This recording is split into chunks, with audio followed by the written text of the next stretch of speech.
Oceanus was a divine figure in classical antiquity, believed by the ancient Greeks and Romans to be the divine personification of the sea, an enormous river encircling the world. Strictly speaking, Oceanus was the ocean stream at the equator in which floated the habitable hemisphere. Thus, the sun rises from the deep-flowing Oceanus in the east and at the end of the day sinks back into the Oceanus in the west. In Greek mythology, this world ocean was personified as a Titan, a son of Uranus and Gaia. In Hellenistic and Roman mosaics, this Titan was often depicted as having the upper body of a muscular man with a long beard and horns and the lower body of a serpent. On a fragmentary archaic vessel of circa 580 BC, among the gods arriving at the wedding of Peleus and the sea nymph Thetis, is a fish-tailed Oceanus, with a fish in one hand and a serpent in the other, gifts of bounty and prophecy. In Roman mosaics, such as that from Bardo, he might carry a steering oar and cradle a ship. Some scholars believe that Oceanus originally represented all bodies of salt water, including the Mediterranean Sea and the Atlantic Ocean, the two largest bodies known to the ancient Greeks.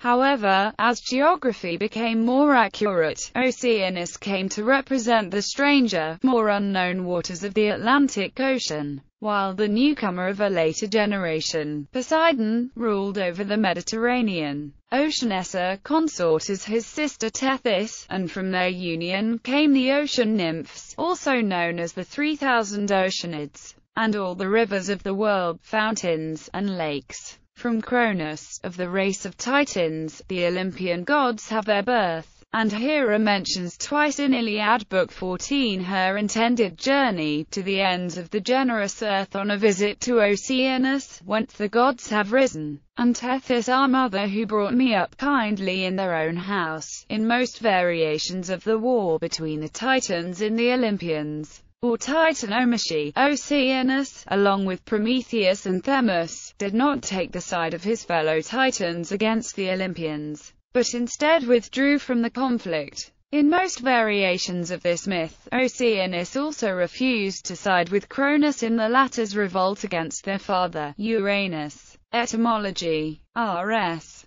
P. Beeks has suggested a pre-Greek protoform ****. In ancient literature and legend, this excerpt tells of the role of Oceanus in the Titanomachy. After the first Dionysus, Zagreus, had been slaughtered, Father Zeus attacked the mother of the Titaness, Gaia the Earth, with avenging brand, and shut up the murderers of horned Dionysus. The Titans dismembered the godling Zagreus within the gate of Tartarus. After a long war, the trees blazed, the hair of suffering Gaia was scorched with heat.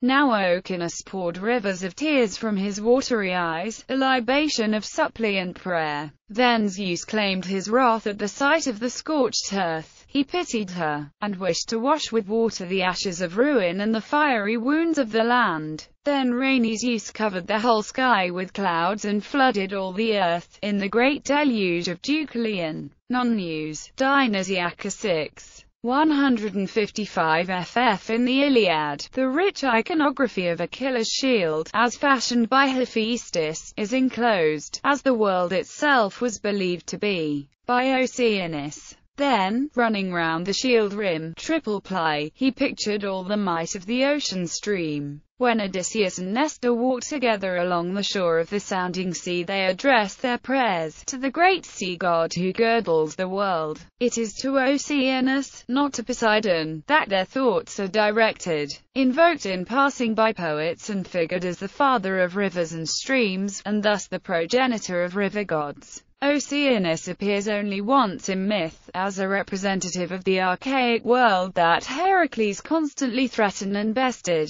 Heracles forced Helios to lend him his golden bowl, in order to cross the wide expanse of the ocean on his trip to the Hesperides. When Oceanus tossed the bowl about, Heracles threatened him and stilled his waves. The journey of Heracles in the sun bowl upon Oceanus became a favored theme among painters of Attic pottery. In cosmography, Oceanus appears in Hellenic cosmography as well as myth. Cartographers continued to represent the encircling equatorial stream much as it had appeared on Achilles' shield, though Herodotus was skeptical about the physical existence of Oceanus. He rejected snow melt as a cause of the annual flood of the Nile River. According to his translator and interpreter, Livia Catallo-Stecchini, he left unsettled the question of an equatorial Nile, since the geography of sub-Saharan Africa was unknown to him. Apollonius of Rhodes calls the lower Danube the Keresokonoio in Argonautica. Asion in the 4th century Gaulish Latin of Rufus Avinusa, Aura Maritima, was applied to Great Lakes. Both Homer and Hesiod refer to Oceanos, the ocean stream. Hecateurs of Abdera writes that the Oceanus of the Hyperboreans is neither the Arctic Ocean nor Western Ocean, but the sea located to the north of the ancient Greek world, called the most admirable of all seas by Herodotus, called the immense sea by Pomponius Mela and by Dionysius Periodotus, and which is named Mare Magis on medieval geographic maps. At the end of the Oceanos is the holy island of Alba, sacred to the Pelasgian Apollo, greeting the sun rising in the east.